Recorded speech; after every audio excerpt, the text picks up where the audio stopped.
Hello students, welcome back to my video. तो आज इस वीडियो में हम स्टार्ट करेंगे क्लास 12 मैथ्स का चैप्टर नंबर 3 जो कि है मैट्राइसेस। तो आइए सबसे पहले देखते हैं कि मैट्राइसेस जो है वो क्या होता है।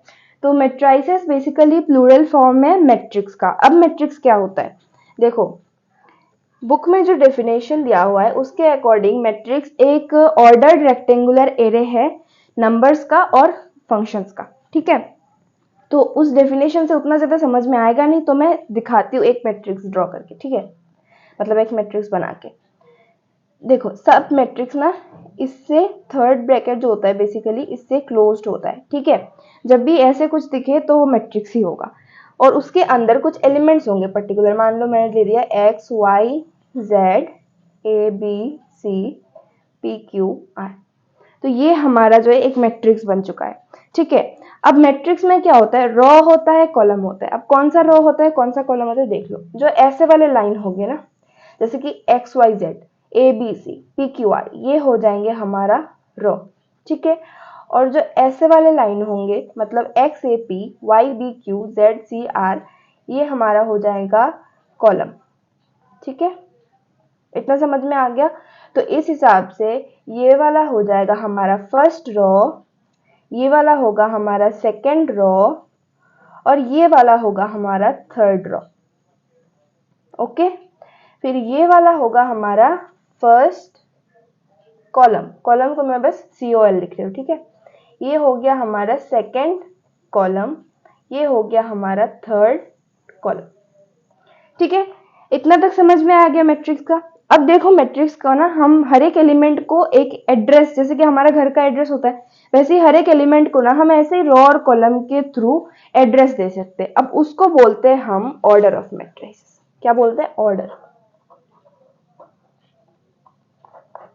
ऑर्डर, ठीक है। अब हम ऑर्डर को कैसे लिखते हैं, देखो हम ऐसे लिखे अगर 2x3 order, sorry camera focus नहीं हो रहा, आई डोंट नो व्हाई। 2 और 3, अगर मैंने 2x3 लिखा है तो जो पहला वाला क्रॉस के पहले होगा वो रो को डिनोट करेगा और जो क्रॉस के बाद होगा वो कॉलम को डिनोट करेगा। ठीक है, तो इसका मतलब क्या है कि 2 रो है और 3 कॉलम है, मतलब हमारा कुछ यू बनेगा। ऐसे 2 रो बनेंगे और ऐसे 3 कॉलम बनेंगे नंबर्स के। ठीक है, यहाँ पे कुछ नंबर्स होगा, यहाँ पे कुछ नंबर होगा। समझ में आ गया होगा आपको, आई होप। तो अगर मैं इसको मैट्रिक्स में लिखना चाहूँ, मान लो एलिमेंट मैंने ले लिया एक्स वाई जेड और एबीसी। ठीक है, तो 2 मेरे पास रो है, मतलब ऐसे दो ही लाइन होंगे। तो एक्स और वाई मान लो ऐसा है और हमारे पास 3 कॉलम है, मान लो ए बी पी और क्यू। देखो 2 रो है और 3 कॉलम है। ठीक है, समझ में आ गया होगा आई होप आपको। अब देखो नेक्स्ट जो कि है हमारा, हमने जैसे बोला था हर एक का कोई एड्रेस होता है, तो वैसे ही एड्रेस देखते हैं। चलो इसमें देखते हैं। हर एक चीज में ना, मतलब हर एक का एड्रेस जो है हम कुछ ऐसे डिनोट करते हैं, ए आई जैसे। अब आई होता है नंबर ऑफ रो और जे होता है नंबर ऑफ कॉलम। अब नंबर ऑफ रो यहाँ पे मतलब जैसे कि मान लो मुझे एक्स का एड्रेस बताना है, तो ये कहाँ पे है, फर्स्ट रो पे फर्स्ट कॉलम पे, तो इसका एड्रेस हो जाएगा A11, पहला वाला रो दूसरा वाला कॉलम। ठीक है, अब मान लो मैंने एक ले लिया A32। ठीक है, तो इससे 3 क्या हो रहा है, पहला वाला मैंने क्या बोला रो और दूसरा वाला कॉलम, तो रो 3 मतलब थर्ड रो, मतलब ये वाला रो, और फिर क्या बोला है कॉलम 2 मतलब ये वाला कॉलम। तो थर्ड वाला रो में दूसरा वाला कॉलम कौन सा है, इसका मतलब इसमें कौन सा एलिमेंट है, क्यू है, तो इसका एलिमेंट कौन होगा, क्यू। आई होप आपको समझ में आ गया होगा जो ऑर्डर के थ्रू जो एड्रेसिंग होता है। ठीक है, अब चलो टाइप्स में देखते हैं। बहुत सारे टाइप्स होते हैं मैट्रिक्स के, आइए टाइप्स देखते हैं। ठीक है, तो सबसे पहला टाइप्स जो है हमारे पास वो है कॉलम मैट्रिक्स। ठीक है, तो कैमरा फोकस नहीं हो रहा, कॉलम मैट्रिक्स। ठीक है, अब ये होता क्या है, जब ना एक मैट्रिक्स में बस एक ही कॉलम, मतलब ऐसे, सॉरी मतलब बस एक ही कॉलम हो और कुछ ना हो और कोई रो ना हो, बस एक ही कॉलम हो। मान लो यहाँ पे मेरे पास है एक्स वाई जेड, तो ये हमारे पास हो जाएगा कॉलम मैट्रिक्स। ठीक है, बस एक ही कॉलम। ओके, रो कितने भी हो उससे कोई फर्क नहीं पड़ता। यहाँ पे रो कितना है, 1 2 3 रो है, लेकिन कॉलम बस एक हो उसको हम क्या बोलेंगे, कॉलम मैट्रिक्स। वैसे ही सेम टू सेम है हमारा रो मैट्रिक्स। कैसे, उसमें बस एक ही रो होता है, मान लो A B C, एक ही रो है। ठीक है, कॉलम कितने भी हो जाए लेकिन रो एक ही है। जिसमें एक कॉलम होता है सिर्फ वो कॉलम मैट्रिक्स, जिसमें एक रो होता है सिर्फ वो रो मैट्रिक्स। अब चौथे में जो आ रहा है, सॉरी तीसरे में जो आ रहा है वो हो रहा है हमारा स्क्वायर मैट्रिक्स। क्या मैट्रिक्स, स्क्वायर मैट्रिक्स। अब ये क्या होता है, देखो जहां पे ना नंबर ऑफ रो और नंबर ऑफ कॉलम दोनों इक्वल हो उसको हम बोलते हैं स्क्वायर मैट्रिक्स। जैसे कि हमने ये वाला एग्जांपल लिया था ना, इसमें कितने 3 रो थे और 3 कॉलम थे, तो इसलिए वो क्या था, स्क्वायर मैट्रिक्स था, जिसमें नंबर ऑफ रो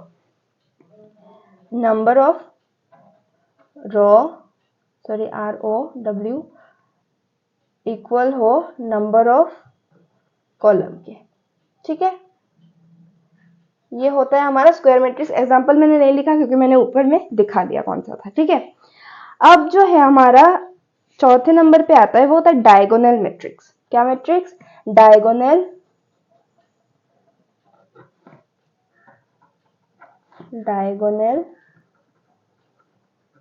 मैट्रिक्स। ठीक है, अब देखो डायगोनल मैट्रिक्स क्या होता है। तो डायगोनल मैट्रिक्स ना स्क्वायर मैट्रिक्स के अंडर में ही आता है। हर एक डायगोनल मैट्रिक्स जो है वो स्क्वायर मैट्रिक ही होगा, मतलब उसके नंबर ऑफ रोज और कॉलम्स सेम होंगे। पर डायगोनल मैट्रिक्स आखिर है क्या, ये देखते हैं। ठीक है, मान लो हमारे पास कोई एक मैट्रिक्स है। ठीक है, इसमें बस इन जगहों पे नंबर्स है, बाकी सब में 0 है, ऐसे। अब वो मैं एक बार बताती हूँ, यहाँ पे मान लो A है, यहाँ पे B है, यहाँ पे C है, बाकी सब जो है 0 है। और ये याद रखना कि डायगोनल जो है वो इस साइड में होती है, इस साइड में नहीं। ठीक है, मैट्रिक्स के जब वक्त पे ऐसे डायगोनल बनती है। तो जब इस डायगोनल में सिर्फ एलिमेंट्स हो और बाकी सब 0 हो तो इसको हम बोल देते हैं डायगोनल मैट्रिक्स। ठीक है, आई होप इतना समझ में आ चुका होगा। ठीक है, अब देखो स्केलर मैट्रिक्स क्या होता है।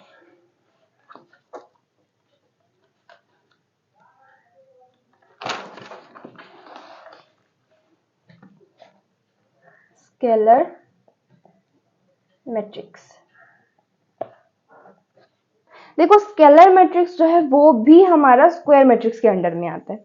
ठीक है, लेकिन इसमें एक चीज होती है, मतलब वो डायगोनल में भी आती है और बेसिकली स्क्वायर में भी आती है। अब आप थोड़ा सा ना कंफ्यूज हो रहे होगे। ठीक है, तो स्केलर में क्या होता है ना, तुम्हारा ये वाला बाकी सब तो 0 होगा डायगोनल की तरह। ठीक है, ये और ये बाकी सब 0 होगा डायगोनल की तरह, लेकिन यहाँ पे जो नंबर्स होंगे ना वो सेम सेम होंगे। अगर यहाँ पे मेरा 2 है तो यहाँ पे 2 है, यहाँ पे 2 है, तो वो हमारा क्या हो जाएगा, स्केलर मैट्रिक्स। ठीक है, समझ में आ गया, डायगोनल में सेम एलिमेंट्स होगा तो उसको हम बोलेंगे स्केलर मैट्रिक्स। अब आती है नेक्स्ट जो कि हमारा आइडेंटिटी मैट्रिक्स। क्या मैट्रिक्स, आइडेंटिटी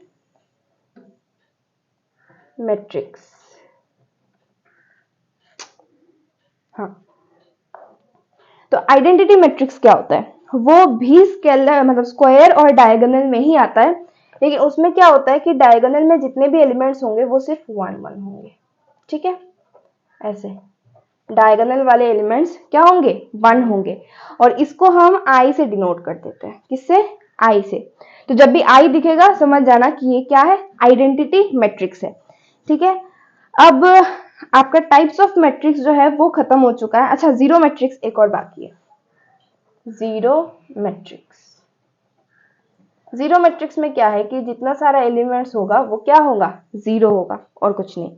ठीक है, इतना समझ में आ गया। और जीरो मैट्रिक्स को सिर्फ हम 0 से भी डिनोट कर सकते हैं। ठीक है, अब देखो इक्वलिटी क्या होता है, क्योंकि टाइप्स जो है हमारा खत्म हो चुका है। अब आता है हमारा इक्वलिटी ऑफ मैट्रिसेस। ठीक है, जब हमारे पास दो मैट्रिक्स इक्वल बताए, जैसे कि मान लो मेरे पास है 1 2 3 4 इक्वल्स टू मान लो x y a b, ऐसा हमारे पास दो मैट्रिक्स है जो कि इक्वल है, तो इसका कॉरेस्पॉन्डिंग एलिमेंट जो होंगे वो इक्वल होंगे। अब कॉरेस्पॉन्डिंग एलिमेंट मतलब अगर तुमने फर्स्ट रो और फर्स्ट कॉलम का एक एलिमेंट लिया है तो इधर का जो फर्स्ट रो और फर्स्ट कॉलम का एलिमेंट होगा वो इक्वल होगा। First row second column first row second column equal होगा, मतलब जो कॉरेस्पॉन्डिंग, ठीक है, a इक्वल्स टू 3 होगा और b का वैल्यू क्या होगा 4 होगा। आई होप ये भी समझ में आ गया होगा, मतलब लेकिन दोनों का ऑर्डर सेम होना चाहिए, ठीक है। दोनों का ऑर्डर अगर सेम नहीं होगा तो आप उसको लाइक इक्वलिटी का वो लगा ही नहीं पाओगे, ठीक है, वो इक्वल होंगे ही नहीं। तो अगर कोई मैट्रिक्स ऐसे हमें इक्वल देके रखा है और बोला है कि x का वैल्यू बताओ, तो x की जगह पे जो यहाँ पे होगा वही उसका वैल्यू हो जाएगा, ठीक है। तो इक्वलिटी अभी आपको समझ में आ चुका होगा।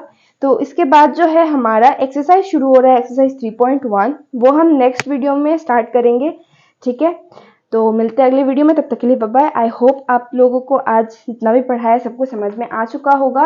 ये वीडियो खत्म होने के बाद आप सब एक बार जरूर रिवाइज कर लीजिएगा, क्योंकि बहुत सारे टाइप्स है मैट्रिसेस का, कौन सा क्या है वो आप थोड़ा सा मतलब ध्यान से सीख लीजिएगा, ठीक है। तो मिलते हैं अगले वीडियो में, तब तक के लिए बाय बाय।